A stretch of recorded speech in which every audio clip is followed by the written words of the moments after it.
నమస్కారం. నా పేరు Sriram Sharma. Punjab and Haryana high court single judge justice Harikesh Manuja police officer in టైంలో ఎంక్వైరీ చేయలేదు, రిపోర్ట్ ఫైల్ చేయలేదు కాబట్టి ₹1,00,000 నష్టపరిహారం చెల్లించాలి అని తీర్పు ఇవ్వడం జరిగింది. వివరాల్లోకి వెళ్తే ఒక పోలీస్ కంప్లైంట్ ఇచ్చాడు భర్త.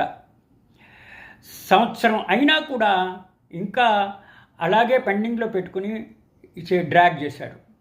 సెక్షన్ 173 సిఆర్పిసిని అనుసరించి ఎంత వీలైతే అంత త్వరగా ఈ కంప్లైంట్ ఇన్వెస్టిగేషన్ను కంప్లీట్ చేసి రిపోర్ట్ ఫైల్ చేయాల్సి ఉంటుంది.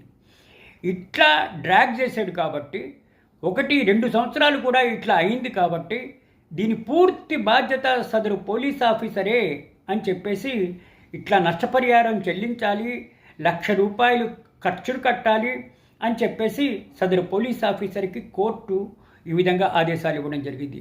దీన్ని బట్టి మనకు తెలిసేదేంటి, ఎవరైనా కంప్లైంట్ చేస్తే పోలీస్ వాళ్ళకి ఎంత వీలైతే అంత టైంలో దీన్ని ఇన్వెస్టిగేట్ చేసి కేసు ఉందా లేదా సాక్షులు విచారించి రిపోర్టు సబ్మిట్ చేయాలి. కానీ ఇట్లా సంవత్సరాలు డ్రాగ్ చేస్తే పర్యవసానాలు ఇదే విధంగా ఉంటాయి. జేబులోంచి డబ్బులు కట్టుకోవాలి, సస్పెండ్ అయ్యే అవకాశాలు ఉన్నాయి, మెమో ఛార్జ్షీట్ ఇచ్చే అవకాశాలు ఉన్నాయి.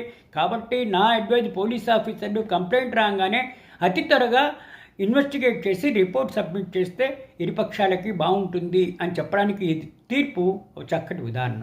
Thank you.